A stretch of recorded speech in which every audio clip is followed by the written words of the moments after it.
السلام علیکم ورحمۃ اللہ وبرکاتہ۔ سلیمان علیہ السلام اللہ تعالیٰ کے برگزیدہ نبی علیہ السلام تھے۔ سلیمان علیہ السلام داؤد علیہ السلام کے بیٹے تھے۔ سمجھا جاتا ہے کہ انہوں نے متحدہ اسرائیل پر 970 قبل از مسیح سے لے کر 931 قبل از مسیح تک حکومت کی۔ ان کے بعد ملک اسرائیل کے دو حصے شمالی اور جنوبی ہو گئے۔ سلیمان علیہ السلام کا سلسلہ نسب یہودا کے واسطے سے یعقوب سے جا ملتا ہے۔ سلیمان بن داؤد بن عیشا بن اوید بن عابر بن سلمون بن نحشون بن ایمنا زب بن ارم بن حسرون بن فارس بن یہودا بن یعقوب بن اسحاق بن ابراہیم۔ داؤد علیہ السلام کی طرح اللہ تعالیٰ نے سلیمان علیہ السلام کو بھی بہت سے معجزات عطا فرمائے تھے۔ آپ جانوروں کی بولیاں سمجھ لیتے، ہوا پر آپ کا قابو تھا، آپ کا تخت ہوا میں اڑا کرتا تھا، یعنی صبح اور شام مختلف سمتوں کو ایک ایک ماہ کا فاصلہ طے کر لیا کرتے تھے۔ سلیمان علیہ السلام کی سب سے بڑی خصوصیت یہ تھی کہ آپ کی حکومت صرف انسانوں پر نہ تھی بلکہ جن بھی آپ کے تابع تھے۔ سلیمان علیہ السلام نے مسجد اقصی اور بیت المقدس کی تعمیر شروع کی۔ جن دور دور سے پتھر اور سمندر سے موتی نکال کر لایا کرتے تھے، یہ عمارتیں آج تک موجود ہیں۔ اس کے علاوہ آپ نے جنوں اور سے بہت سے کام لیے۔ ایک موقع پر اللہ تعالیٰ نے سلیمان علیہ السلام کو آزمائش میں ڈال دیا۔ آپ کے پاس ایک انگوٹھی تھی جس پر اسم اعظم کندہ تھا۔ اس انگوٹھی کی بدولت آپ جن و انس پر حکومت کیا کرتے تھے، لیکن وہ انگوٹھی کسی وجہ سے گم ہو گئی اور شیطان کے ہاتھ آ گئی، چنانچہ آپ تخت و سلطنت سے محروم ہو گئے۔ ایک مدت کے بعد وہ انگوٹھی شیطان کے ہاتھ سے دریا میں گر پڑی، جسے ایک مچھلی نے نگل لیا۔ وہ مچھلی سلیمان علیہ السلام نے پکڑ لی۔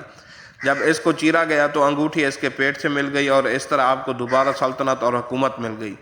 حالانکہ یہ بات غلط ہے کہ وہ انگوٹھی کی بدولت حکومت کرتے تھے۔ حکومت ان کو اللہ تعالیٰ نے اپنے فضل خاص سے دی تھی۔ حضرت سلیمان علیہ السلام حضرت داؤد علیہ السلام کے صاحبزادے ہیں، اس لیے ان کا نسب بھی یہودا کے واسطے سے حضرت یعقوب تک پہنچتا ہے۔ مورخین کہتے ہیں کہ حضرت سلیمان علیہ السلام رشد کو پہنچ چکے کہ حضرت داؤد علیہ السلام کا انتقال ہو گیا، اور اللہ تعالیٰ نے ان کو نبوت اور حکمت دونوں میں داؤد علیہ السلام کا جانشین بنایا، اور اس طرح فیضان نبوت کے ساتھ ساتھ اسرائیلی حکومت بھی ان کے قبضے میں آ گئی۔ قرآن عزیز نے اس جانشینی کو وراثت داؤد سے تعبیر کیا۔ ابن کثیر کہتے ہیں کہ یہاں وراثت سے نبوت و سلطنت کی وراثت مراد ہے، مالی وراثت مراد نہیں، ورنہ حضرت داؤد علیہ السلام کی اور بھی بہت سی اولاد تھی، وہ کیوں محروم رہتی۔ نیز سیاستہ میں متعدد جلیل القدر صحابہ سے یہ روایت منقول ہے۔ رسول اللہ صلی اللہ علیہ وسلم نے ارشاد فرمایا، ہم جماعت انبیاء کی وراثت میں مال کا سلسلہ نہیں چلتا، ہم جو کچھ چھوڑتے ہیں وہ صدقہ ہو جاتا ہے۔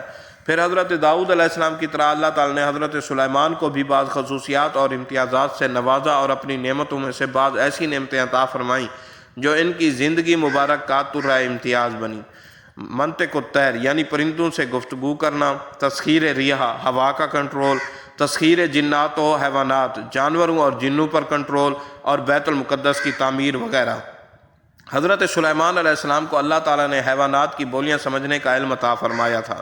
چنانچہ اسی سلسلہ کے ایک واقعہ قرآن عزیز میں وادی نملہ سے متعلق اس طرح مذکور ہے۔ ایک مرتبہ سلیمان علیہ السلام جن و انس اور حیوانات کے عظیم الشان لشکر کے ساتھ جلوس میں کسی جگہ تشریف لے جا رہے تھے۔ لشکر کی کثرت کے باوجود کسی طبقہ کے افراد کی بھی یہ مجال نہ تھی کہ وہ اپنے درجہ اور رتبہ کے خلاف آگے پیچھے ہونے کی بے ترتیبی کا مرتکب ہو سکے۔ سب فرمان بردار لشکریوں کی طرح حضرت سلیمان علیہ السلام کی ہیبت سے اپنے اپنے قرینہ سے فوج در فوج چل رہے تھے کہ لشکر چلتے چلتے ایک ایسی وادی میں پہنچا جہاں چیونٹیاں بے شمار تھیں اور پوری وادی ان کا مسکن بنی تھی۔ چیونٹیوں کی ملکہ نے لشکر کے اس کثیر انبوہ کو دیکھ کر اپنی امت سے کہا کہ تم فوراً اپنی بلوں میں گھس جاؤ۔ سلیمان علیہ السلام کے لشکر کو کیا معلوم کہ تم کثرت کے ساتھ وادی کی زمین پر رینگ رہی ہو، نہ معلوم کہ ان کے گھوڑوں اور پیادوں کے نیچے تم میں سے کتنی بے جان ہو جائیں۔ حضرت سلیمان علیہ السلام نے چیونٹیوں کی ملکہ کی یہ باتیں سنی تو قرآن ارشاد فرماتا ہے فَتَبَسَّمَ ضَاحِكًا مِّن قَوْلِهَا کہ اللہ کے پیغمبر چیونٹی کی وہ بات سن کر تبسم فرمانے لگے۔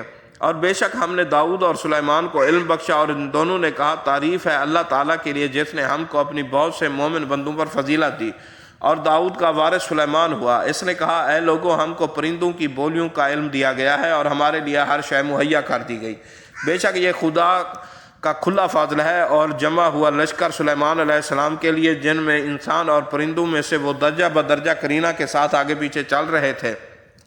حتیٰ کہ وہ وادی نملہ پہنچے تو ایک چیونٹی نے کہا، اے چیونٹیوں اپنے گھروں میں گھس جاؤ، ایسا نہ ہو کہ بے خبری میں سلیمان اور ان کا لشکر تم کو پیس ڈالے۔ چیونٹی کی یہ بات سن کر سلیمان علیہ السلام ہنس پڑے اور کہنے لگے، اے پروردگار مجھ کو یہ توفیق دے کہ میں تیرا شکر ادا کروں جو تو نے مجھ پر اور میرے والدین پر انعام کیا، اور یہ کہ میں وہ نیک عمل کروں جو تجھے پسند آئے، اور مجھ کو اپنی رحمت سے اپنے نیک بندوں میں داخل فرما۔